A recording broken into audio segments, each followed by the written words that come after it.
so important to be in the right environment so you can prosper and become the best version of yourself. Every time I've let you in, you've let me down.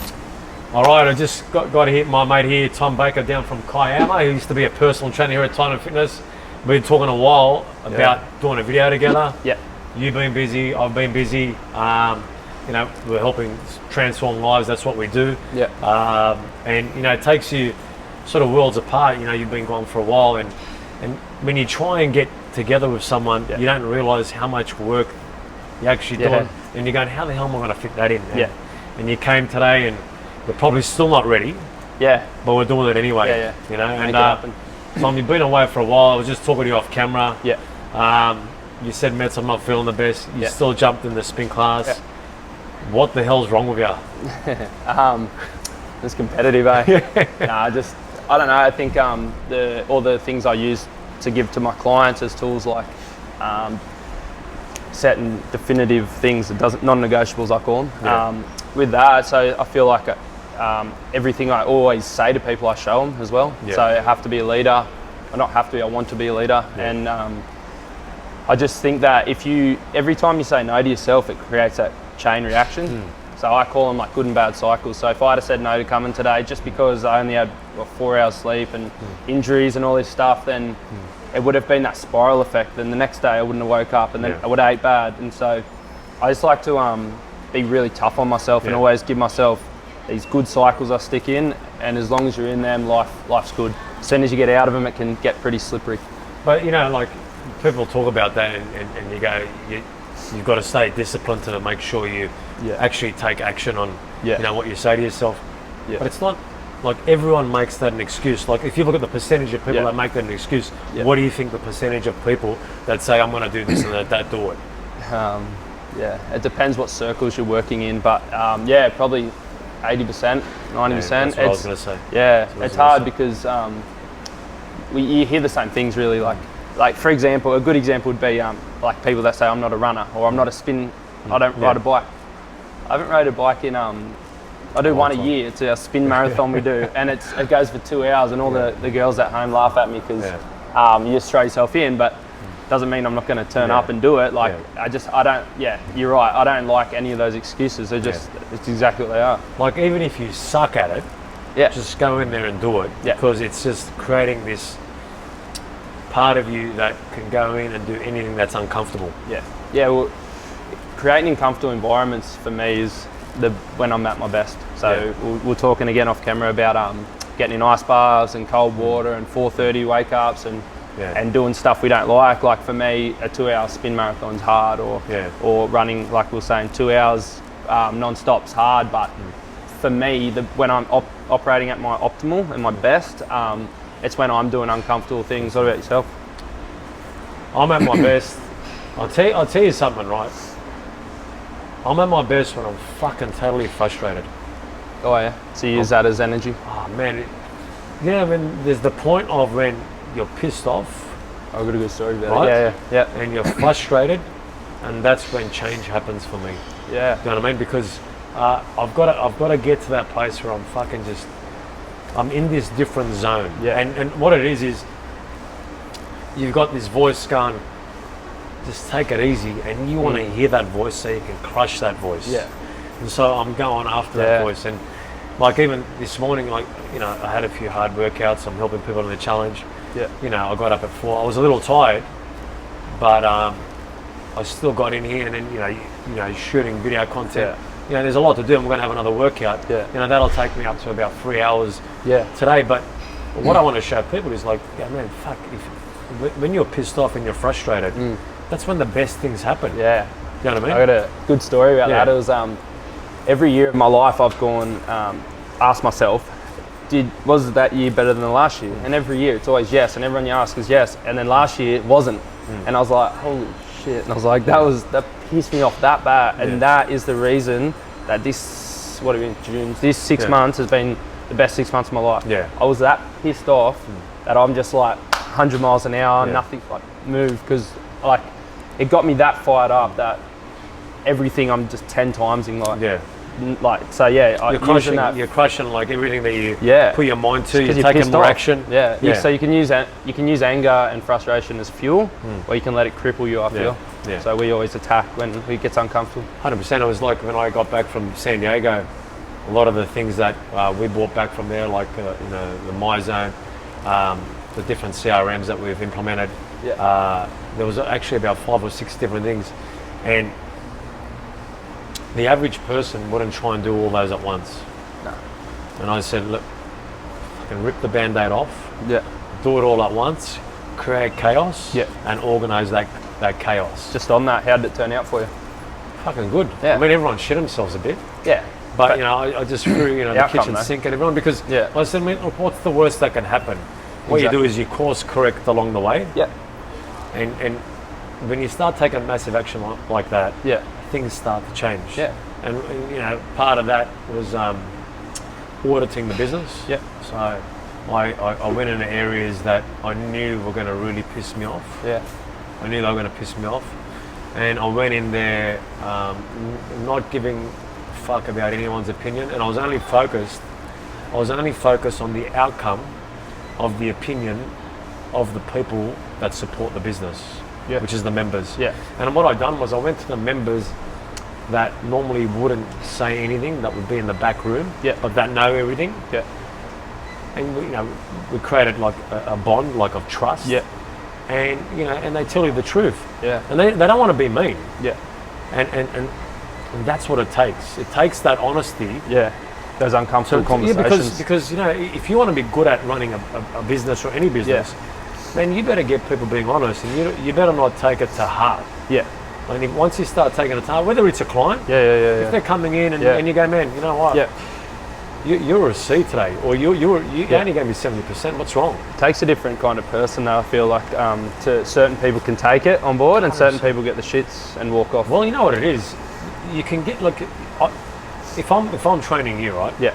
And you're the guy that gets the shits. Yeah. I'm going to tell them, man, let's hang out for a bit. I'm creating trust first. I'm creating rapport. Yeah. Once I create that, and you go, fuck, I like that side of it. And then I bring this other side out. Right? Because they know it's from a good place. Yeah, then I bring this other side out. And then once I start doing that, you go, fuck, he's got this other side. I like the other guy. Yeah. Fuck, I don't mind this other side. He's sort of, helping me tread, lightly, and then I start, Well, the way I look at it is like, you always look at what are they trying to get out of you. So you're training them, all you're trying to do is help them, you know what I mean? So 100%. If they understand that it's coming from a place of good, that there's usually not as much resistance, you know what I mean? Initially, there's like even with Michelle. Yeah. I'll tell you what happened. Yeah. There was 1 week. Yeah. She put on 600 grams. Yeah. And I'm on the treadmill. It's a Sunday, and it was the Friday was the weigh-in, and I'm fucking just pissed off. I'm going, this is bullshit. Yeah.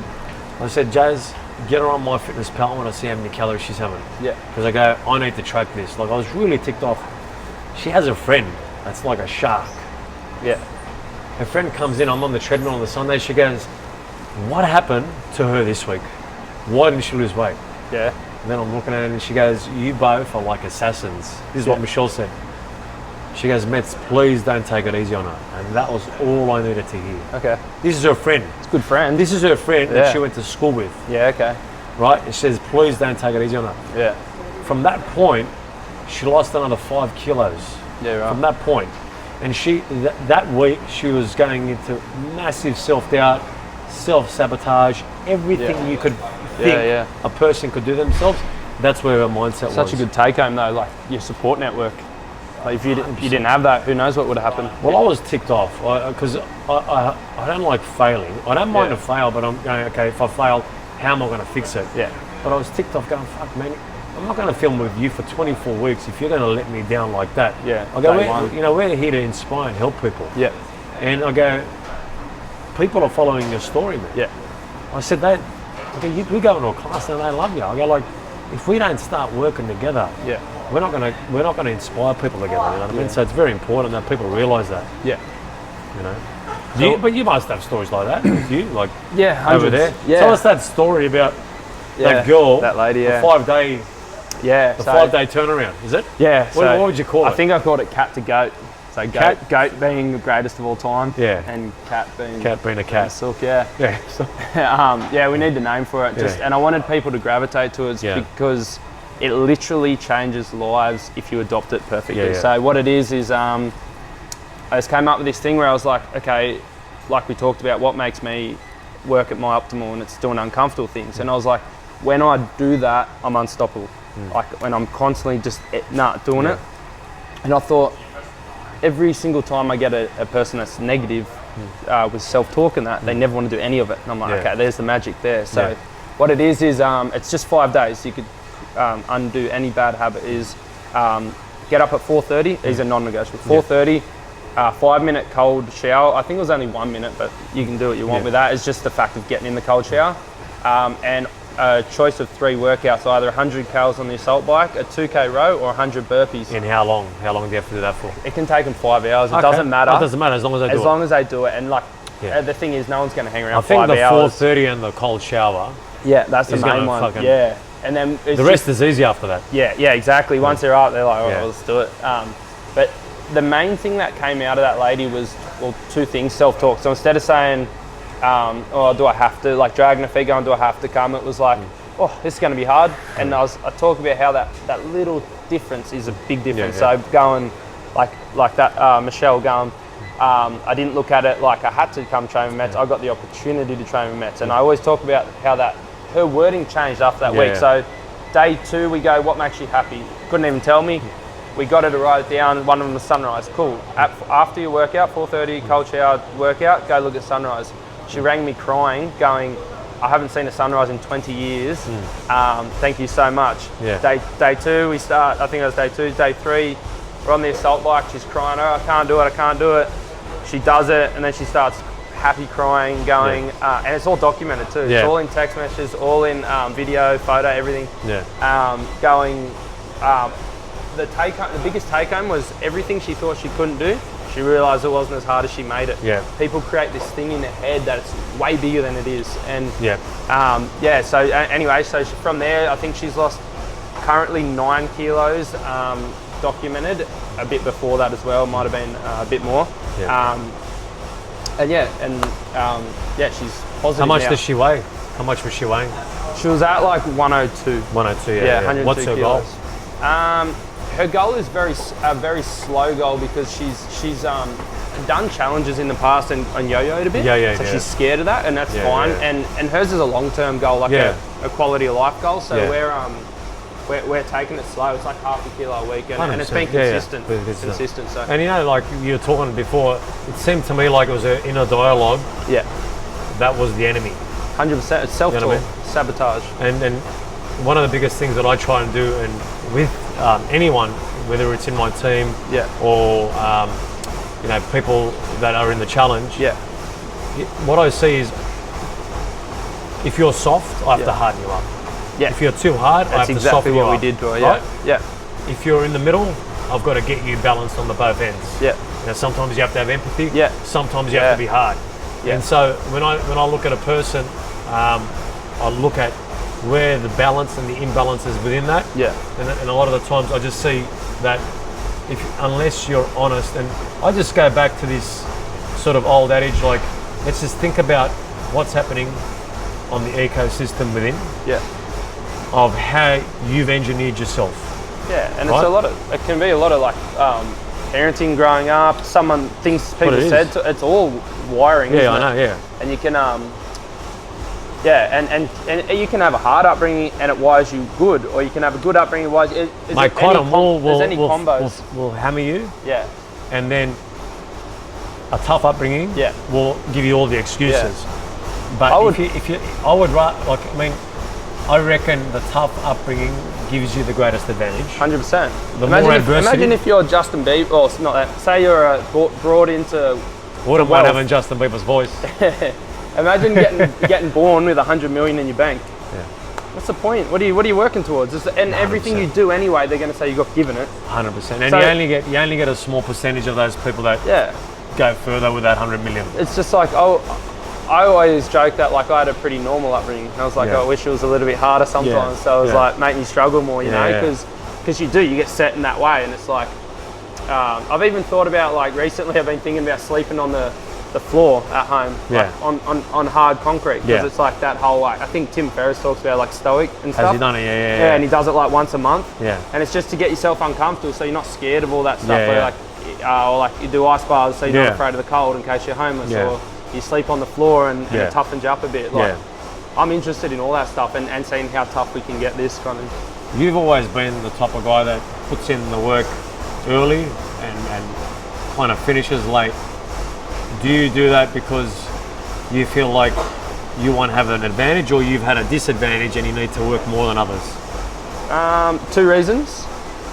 One, I'm the most competitive person you'll ever meet, Yeah. and I hate losing, so I'm just want to go Yeah. low. And also, I would be depressed if I wasn't doing what I was doing. Yeah. I would literally be depressed. Yeah. Like, I've got this thing called the happiness checklist that I do, and at the very top of it, it's family and achieving things. Yeah. Like, if you give me too much time, I'm going to do dumb things with it. Yeah. I'm going to gamble, I'm going to Yeah, drink, yeah, like yeah. all these bad things that it's not me. Yeah. If I'm 100 miles an hour, Yeah. I'm happy as, like, and Yeah. you know what? At certain times it gets overwhelming. Like, I deal with anxiety and that sometimes, but I would way rather be like this than just be this cruiser all the time. And that's for me. That's everyone's different, but I need to be 100 miles an hour, and I enjoy it. Yeah. I couldn't think of anything better to do in my life than what I'm doing. Yeah. When you said family And achieving and things. achieving Yeah. things, that's probably 20%. Yeah. And you got to eat 80% shit to make that feel good. Yeah. You know what I mean? Like, you've got to do the shit work. Yeah. To make that feel good. But I enjoy the shit work. I know, but what I'm saying Yeah, is you enjoy it Yeah. because that 20% is Yeah. worth it. Yeah. Do you know what I mean? 100%. That 20% is worth it. I kind of like, I'm a bit of a sicko like that. Like, I kind of like when shit goes wrong. I was stoked when I dislocated my foot. Yeah. And my physio's like, going, what are you, you're off your head, man. I'm like, no, I swear to God I was, because I hadn't felt too much pain, like, and I thought wanted I was to feel getting it. soft. Yeah. And I was like, oh, sweet, I'm in a boot now, this is Yeah. uncomfortable, blah, blah. And then I was loving it. Like, Yeah. I don't know. I don't want to, like, break bones all the time, but it's literally the mentality that I'm in at the moment. Like, the last 6 months, like I was talking about, like, I want pain, I want adversity, like, and then sometimes I don't get it, I put it on myself. So, like, let's go jump in ice baths on the coldest day of the year or something, whatever it is. Yeah. Yeah. Well, you need that. Yeah. You need to get uncomfortable. It's like anything. And sometimes you don't have to do it that way. It could be at work where you go, you know what, I'm going to take everything on. Yeah. And I'm going to crush it. I'm going to just give it everything I got. Yeah. And I know it's going to be rough. I know it's going to be a war zone. Yeah. But I know what the outcome feels like. At the end, And if I get this all out of the way, I don't have to prolong the the 100%. pain. Where I can just get the pain right here. Yeah. Instead of prolong the pain. Yeah. You know what I mean? And I I think agree. that's important for people to realise that, you know, there's no pleasure without pain. No. Like we do a spin class, there's points of it where you're in pain. Yeah. You do a weights workout. Yeah. If you don't do that, you're not going to see the pleasure or the outcome or the masterpiece that you're trying to create. Yeah. I said that to Michelle. I said this, okay, you'll look back on this period as the best part of your life. I said, if Met's clicked his fingers and you drop 40 kilos, 30 kilos, it wouldn't be fun. There's no like dues earned or whatever you want to call it. I said, this part you'll look back at, this is the funnest part ever. Yeah. This is the journey, like it's begun. And she was like, yeah, I fully agree. So Yeah. I would like, for me, people go like, what do you like doing the most? I would rather, your thing just fell off. No, it's all right, it's still on there. It's still on there, that's all right. It's still on there. Don't worry, Tom, man, it's still on there. It's all right. But it is just raw anyway. Yeah. But, you know, I would rather have 20 Michelles that I'm helping out, but with that attitude, where I've broken them down. Yeah. And if people say, what do you love the most? I actually like being in that zone. Yeah. Because that's what we love the most. Yeah. We got in the industry just to help people. Yeah, 100%. That's all we got in the industry for. And to be able to do it at scale, I would like it. I would enjoy it even more. A funny question I get asked a lot is, who's your favourite client? Or am I your favourite client? Whatever. And I always have the same answer. My favourite client is just anyone that wants to be there and has a good attitude. I don't care what you look like, what your profession is, how much money you got, if you're an athlete. Like, I train some good athletes and they're amazing people too, but it's just the attitude. If you give me 100%, you're my favourite client. Do you know what I mean? And I'm fortunate enough now to have pretty much like all of those clients. Like they're all amazing, but it takes time. How many to get sessions do you do a week? One-on-one between 45 and 55. Shit. 45. So what about group? Only 2. I don't like. Two. I do seminars and technique workshops, Yeah. but I don't really enjoy. My theory is like I do boxing and there's like 20 people. I do a weights technique. I love technique. So, technique, so you do there's a all weights these people technique. and I'm like helping one. I look over and it's like and change and it's like it's terrible. Yeah. Like I can't. And like this stuff, I love working one-on-one. I love finding out about the person. I can't do that in classes. Yeah. So classes aren't for me really. I do 2 a week, but you enjoy 50 the PTs. technique. Yeah. You enjoy the technique work. Yeah, I love working on the weights the floor. finer details. Yeah. No, that's good. And what's on the horizon for you now? What's next? So I've recently had a business coach, and he just like kind of gets my whys a lot more clearer. And at first he's like, you've got to have one like linear line and that. And I was like, dude, I'm like, he realised I'm pretty like highly strung and like this. And he's like, okay, we called them lasers. So instead of having one as like 4, and I can aim each one as an individual goal. Yeah. So starting a podcast. Hopefully the 1st of July it'll start. I'm doing a lot more seminars now, and they've been going really well. So at different gyms, at different places, so that the talking side of things is growing.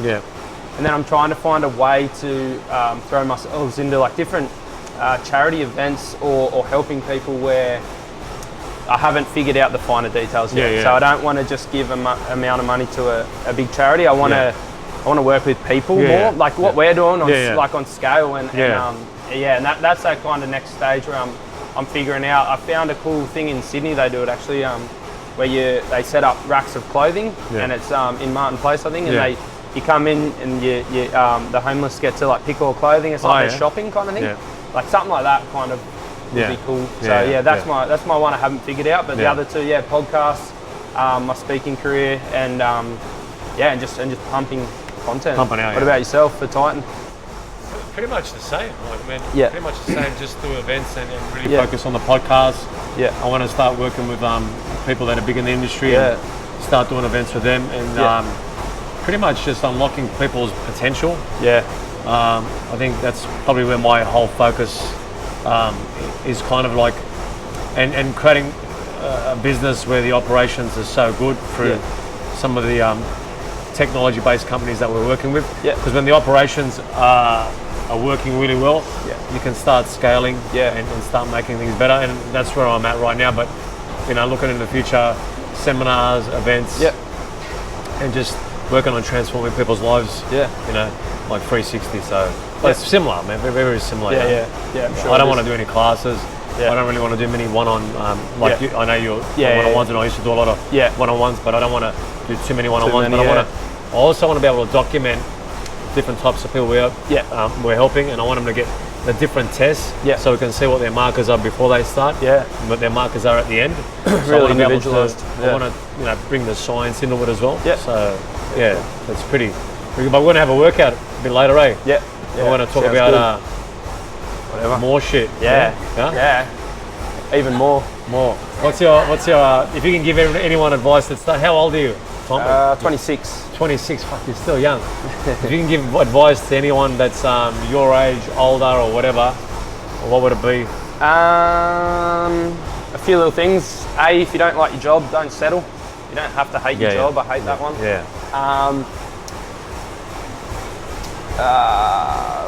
What else could I give? For trainers, heaps of things. Like learn off different people. Don't stick to one thing, because then you'll just believe everything they say, and you'll be real one-track minded. Take the good and bad. It's like a boxing style or anything. Take the good and bad. Be open-minded. Don't be closed-minded. See that a lot in our industry. I'll have a think. I'll get back to you up top. That was a hard one. There's like a million things I want to. Fucking hell, mate! I got him on the spot. I know. He couldn't deliver on the spot. I only got like 4 hours sleep or something, mate. Give me a break. 4 hours sleep. That's when I perform at my best. Remember that, Matt? You remember when you said, Matt, it's time to film? I'm like, all right, let's go. No, I want to give a better answer than that. Is it a question that like you just want to give statements?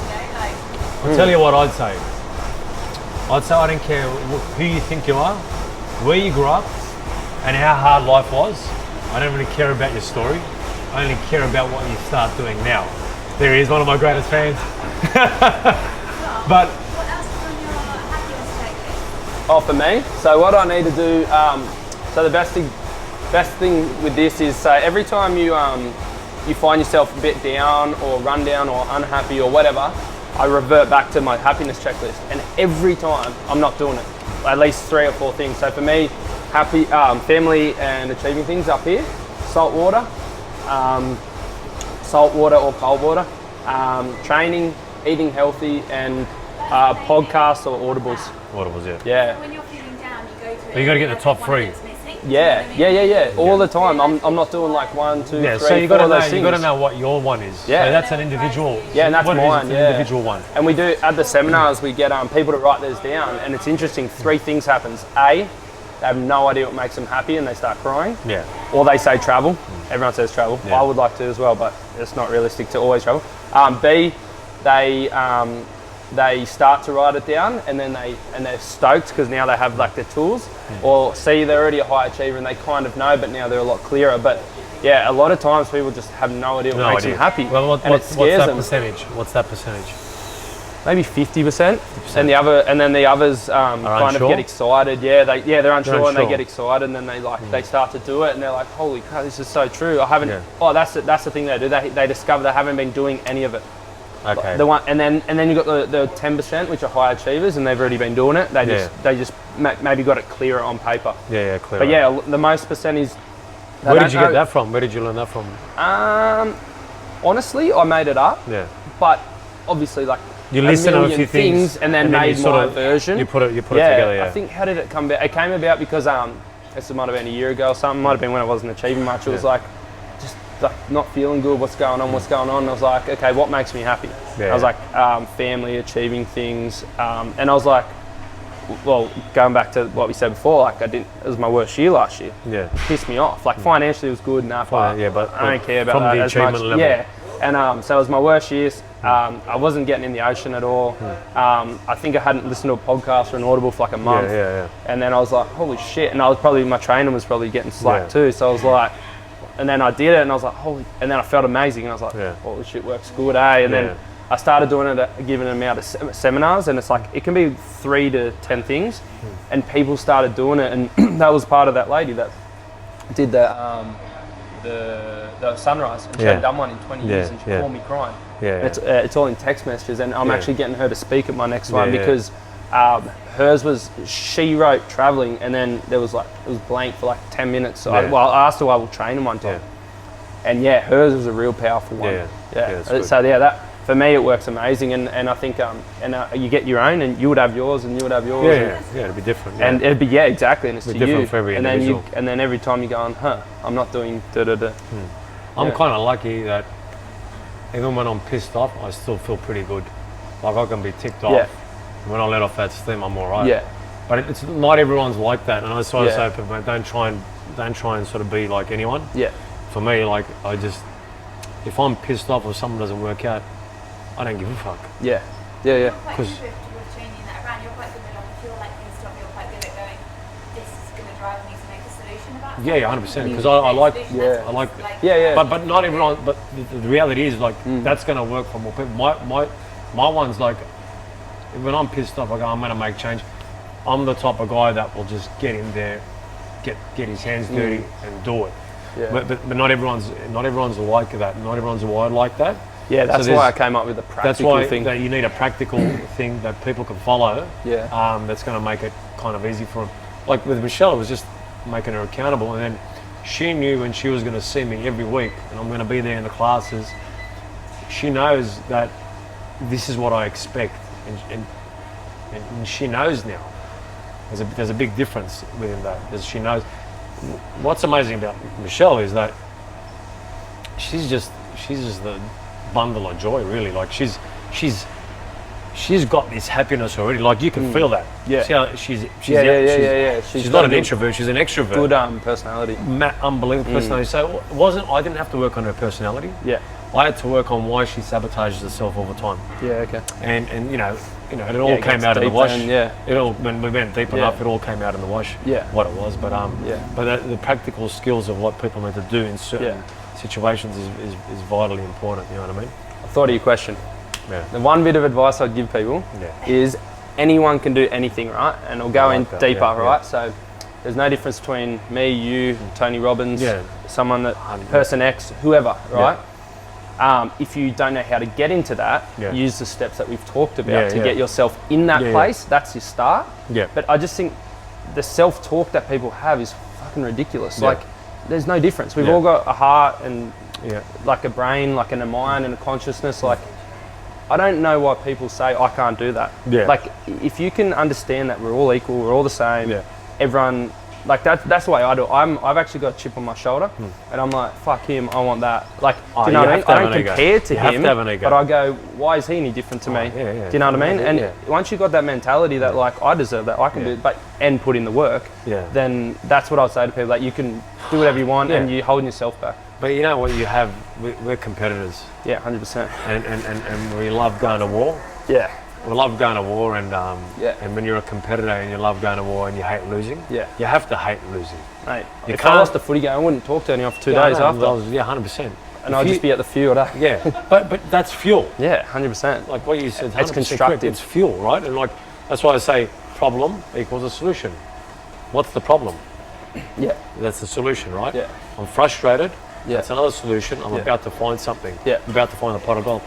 If you look at the words and what and create the meaning, you're going to be sweet. But you know, like what you just said, like anyone can do anything that they really, really want to do. Yeah. And they just have to be able to, you know, use a lot of the steps that you said, and we'll get there. I get parents, and I had an interview once. I was like, "What do you think your best asset is?" And or the thing you're blessed with, and I was like, "Competitiveness. You can't."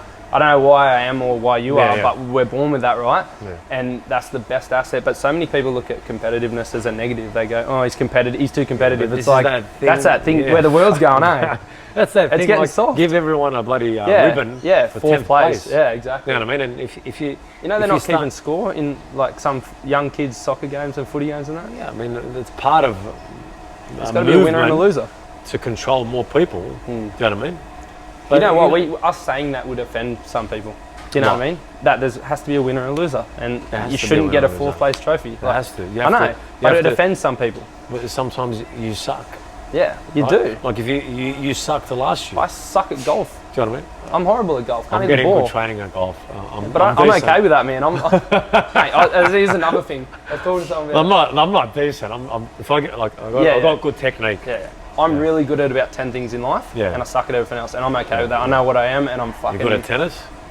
I won a few comps when I was young, but not anymore. I could probably get alright at it, but golf, nah. Because golf's patience, man. I don't have that. You got to like turn it like this much, and I like to put in physical work to get better at stuff. Yeah, you don't have to be good. You just have to. Everything, man. But so I know 10 things. Like I wouldn't know what's going on in the news. I don't know who our Prime Minister is. I don't care about any of that. I know what I like, and I hone in on it. Yeah.